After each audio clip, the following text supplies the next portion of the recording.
साधारण मनुष्य की तरह शाहजहांपुर के डिस्ट्रिक्ट इंजीनियर सरदार शिव सिंह में भी भलाइयां और बुराइयां दोनों ही वर्तमान थीं। भलाई यह थी कि उनके यहाँ न्याय और दया में कोई अंतर न था। बुराई यह थी कि वे सर्वथा निर्लोभ और निस्वार्थ थे। भलाई ने मातहतों को निडर और आलसी बना दिया था। बुराई के कारण उस विभाग के सभी अधिकारी उनकी जान के दुश्मन बन गए थे। प्रातःकाल का समय था। वे किसी पुल की निगरानी के लिए तैयार खड़े थे, मगर साइस अभी तक मीठी नींद ले रहा था। रात को उसे अच्छी तरह सहेज दिया था कि पौ फटने के पहले गाड़ी तैयार कर लेना। लेकिन सुबह भी हुई, सूर्य भगवान ने दर्शन भी दिए, शीतल किरणों में गर्मी भी आई, पर साइस की नींद अभी तक नहीं टूटी। सरदार साहब खड़े खड़े थक कर एक कुर्सी पर बैठ गए। साइस तो किसी तरह जागा, परंतु अर्दली के चपरासियों का पता नहीं। जो महाशय डाक लेने गए थे वे एक ठाकुर द्वारा में खड़े चरणामृत की परीक्षा कर रहे थे। जो ठेकेदार को बुलाने गए थे वे बाबा रामदास की सेवा में बैठे गांजे का दम लगा रहे थे। धूप तेज होती जाती थी। सरदार साहब झुंझलाकर मकान में चले गए और अपनी पत्नी से बोले, इतना दिन चढ़ाया, अभी तक एक चपरासी का भी पता नहीं। इनके मारे तो मेरे नाक में दम आ गया है। पत्नी ने दीवार की ओर देखकर दीवार से कहा, यह सब उन्हें सिर चढ़ाने का फल है। सरदार साहब चिढ़कर बोले, क्या करूं, उन्हें फांसी दे दूं? सरदार साहब के पास मोटर कार का तो कहना ही क्या, कोई फिटन भी न थी। वे अपने इक्के से ही प्रसन्न थे, जिसे उनके नौकर चाकर अपनी भाषा में उड़न खटोला कहते थे। शहर के लोग उसे इतना आदर सूचक नाम न देकर छकड़ा कहना ही उचित समझते थे। इस तरह सरदार साहब अन्य व्यवहारों में भी बड़े मितव्ययी थे। उनके दो भाई इलाहाबाद में पढ़ते थे। विधवा माता बनारस में रहती थीं। एक विधवा बहन भी उन्हीं पर अवलंबित थी। इनके सिवा कई गरीब लड़कों को छात्रवृत्तियां भी देते थे। इन्हीं कारणों से वे सदा खाली हाथ रहते। यहां तक कि उनके कपड़ों पर भी इस आर्थिक दशा के चिन्ह दिखाई देते थे। लेकिन ये सब कष्ट सहकर भी वे लोभ को अपने पास फटकने न देते थे। जिन लोगों पर उनका स्नेह था वे उनकी सज्जनता को सराहते थे और उन्हें देवता समझते थे। उनकी सज्जनता से उन्हें कोई हानि न होती थी, लेकिन जिन लोगों से उनके व्यावसायिक संबंध थे वे उनके सद्भावों के ग्राहक न थे, क्योंकि उन्हें हानि होती थी। यहां तक कि उन्हें अपनी सहधर्मिणी से भी कभी कभी अप्रिय बातें सुननी पड़ती थीं। एक दिन वे दफ्तर से आए तो उनकी पत्नी ने स्नेहपूर्ण ढंग से कहा, तुम्हारी यह सज्जनता किस काम की, जब सारा संसार तुमको बुरा कह रहा है? सरदार साहब ने दृढ़ता से जवाब दिया, संसार जो चाहे कहे, परमात्मा तो देखता है। रामा ने यह जवाब पहले ही सोच लिया। वह बोली, मैं तुमसे विवाद तो करती नहीं, मगर जरा अपने दिल में विचार करके देखो कि तुम्हारी इस सच्चाई का दूसरों पर क्या असर पड़ता है। तुम तो अच्छा वेतन पाते हो। तुम अगर हाथ न बढ़ाओ तो तुम्हारा निर्वाह हो सकता है। रूखी रोटियां मिल ही जाएंगी, मगर ये 10-10, 5-5 रुपए के चपरासी, मुहर्रिर, दफ्तरी बेचारे कैसे गुजर करें? उनके भी बाल बच्चे हैं, उनके भी कुटुंब परिवार हैं, शादी गमी, तिथि त्योहार, ये सब उनके पास लगे हुए हैं। भलमनसी का भेष बनाए काम नहीं चलता। बताओ उनका गुजर कैसे हो? अभी रामदीन चपरासी की घरवाली आई थी। रोते रोते आंचल भीगता था। लड़की सयानी हो गई है, अब उसका ब्याह करना पड़ेगा। ब्राह्मण की जाति, हजारों का खर्च। बताओ उसके आंसू किसके सिर पड़ेंगे? ये सब बातें सच थीं। इनसे सरदार साहब को इनकार नहीं हो सकता था। उन्होंने स्वयं इस विषय में बहुत कुछ विचार किया था। यही कारण था कि वह अपने माताहतों के साथ बड़ी नरमी का व्यवहार करते थे। लेकिन सरलता और शालीनता का आत्मिक गौरव चाहे जो हो, उनका आर्थिक मोल बहुत कम है। वे बोले, तुम्हारी बातें सब यथार्थ हैं, किंतु मैं विवश हूं। अपने नियमों को कैसे तोड़ूं? यदि मेरा वश चले तो मैं उन लोगों का वेतन बढ़ा दूं, लेकिन यह नहीं हो सकता कि मैं खुद लूट मचाऊं और उन्हें लूटने दूं। रामा ने व्यंग्यपूर्ण शब्दों में कहा, तो यह हत्या किस पर पड़ेगी? सरदार साहब ने तीव्र होकर उत्तर दिया, यह उन लोगों पर पड़ेगी जो अपनी हैसियत और आमदनी से अधिक खर्च करना चाहते हैं। अर्दली बनकर क्यों वकील के लड़के से लड़की ब्याहने को ठानते हैं? दफ्तरी को यदि टहलुए की जरूरत हो तो यह किसी पाप कार्य से कम नहीं। मेरे साइज की स्त्री अगर चांदी की सिल गले में डालना चाहे तो यह उसकी मूर्खता है। इस झूठी बड़ाई का उत्तरदाता मैं नहीं हो सकता। इंजीनियरों का ठेकेदारों से कुछ ऐसा ही संबंध है जैसे मधुमक्खियों का फूलों से। अगर वे अपने नियत भाग से अधिक पाने की चेष्टा न करें तो उनसे किसी को शिकायत नहीं हो सकती। यह मधुरस कमीशन कहलाता है। रिश्वत लोक और परलोक दोनों का ही सर्वनाश कर देती है। उसमें भय है, चोरी है, बदमाशी है, मगर कमीशन एक मनोहर वाटिका है जहां न मनुष्य का डर है न परमात्मा का भय। यहां तक कि वहां आत्मा की छिपी हुई चुटकियों का भी गुजर नहीं है, और कहां तक कहें उसकी ओर बदनामी आंख भी नहीं उठा सकती। यह वह बलिदान है जो हत्या होते हुए भी धर्म का एक अंश है। ऐसी अवस्था में यदि सरदार शिव सिंह अपने उज्जवल चरित्र को इस धब्बे से साफ रखते थे और उस पर अभिमान करते थे तो क्षमा के पात्र थे। मार्च का महीना बीत रहा था।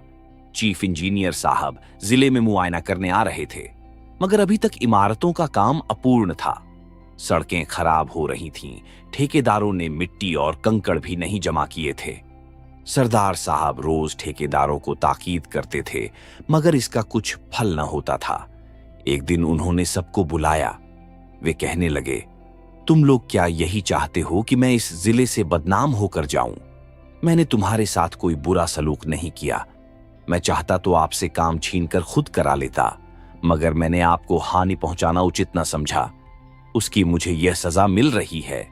खैर, ठेकेदार लोग यहां से चले तो बातें होने लगीं। मिस्टर गोपाल दास बोले, अब आटे दाल का भाव मालूम हो जाएगा। शाहबाज खान ने कहा, किसी तरह इसका जनाजा निकले तो यहां से। सेठ चुन्नीलाल ने फरमाया, इंजीनियर से मेरी जान पहचान है, मैं उसके साथ काम कर चुका हूं, वह उन्हें खूब लथेड़ेगा। इस पर बूढ़े हरिदास ने उपदेश दिया, यारो, स्वार्थ की बात है, नहीं तो सच यह है कि यह मनुष्य नहीं, देवता है। भला और नहीं तो साल भर में कमीशन के 10,000 तो होते होंगे। इतने रुपयों को ठीकरे की तरह तुच्छ समझना क्या कोई सहज बात है? एक हम हैं कि कौड़ियों के पीछे ईमान बेचते फिरते हैं।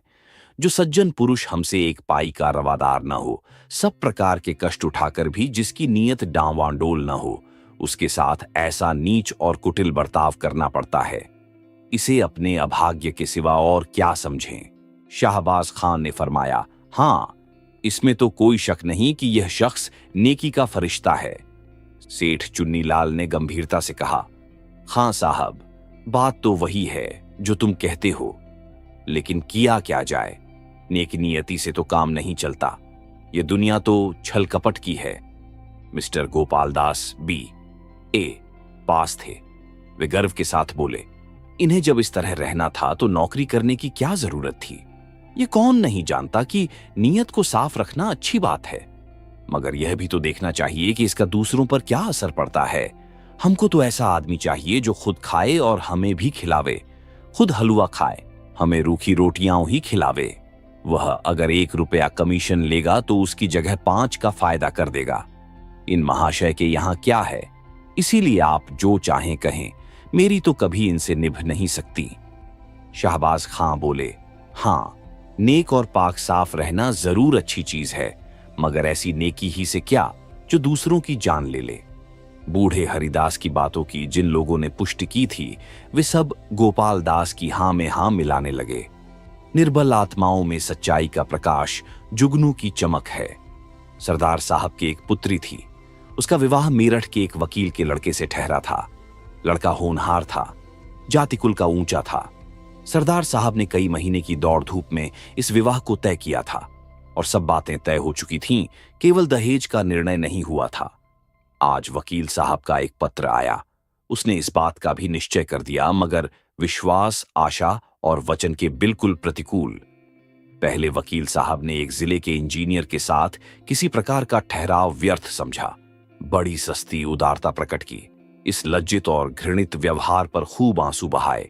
मगर जब ज्यादा पूछताछ करने पर सरदार साहब के धन वैभव का भेद खुल गया, तब दहेज का ठहराना आवश्यक हो गया। सरदार साहब ने आशंकित हाथों से पत्र खोला। 5,000 रुपए से कम पर विवाह नहीं हो सकता। वकील साहब को बहुत खेद और लज्जा थी कि वे इस विषय में स्पष्ट होने पर मजबूर किए गए, मगर वे अपने खानदान के कई बूढ़े खुर्राट, विचारहीन, स्वार्थांध महात्माओं के हाथों बहुत तंग थे। उनका कोई वंश न था। इंजीनियर साहब ने एक लंबी सांस खींची। सारी आशाएं मिट्टी में मिल गईं। क्या सोचते थे? क्या हो गया? विकल होकर कमरे में टहलने लगे। उन्होंने जरा देर पीछे पत्र को उठा लिया और अंदर चले गए। विचारा कि यह पत्र रामा को सुनावें, मगर फिर ख्याल आया कि यहां सहानुभूति की कोई आशा नहीं। क्यों अपनी निर्बलता दिखाऊं? क्यों मूर्ख बनूं? वह बिना बातों के बात न करेगी। यह सोचकर वे आंगन से लौट गए। सरदार साहब स्वभाव के बड़े दयालु थे और कोमल हृदय आपत्तियों में स्थिर नहीं रह सकता। वे दुख और ग्लानि से भरे हुए सोच रहे थे कि मैंने ऐसे कौन से बुरे काम किए हैं जिनका मुझे यह फल मिल रहा है। बरसों की दौड़ धूप के बाद जो कार्य सिद्ध हुआ था वह क्षण मात्र में नष्ट हो गया। अब वह मेरी सामर्थ्य से बाहर है। मैं उसे नहीं संभाल सकता। चारों ओर अंधकार है। कहीं आशा का प्रकाश नहीं। कोई मेरा सहायक नहीं। उनके नेत्र सजल हो गए। सामने मेज पर ठेकेदारों के बिल रखे हुए थे। वे कई सप्ताहों से यूं ही पड़े थे। सरदार ने उन्हें खोलकर भी न देखा था।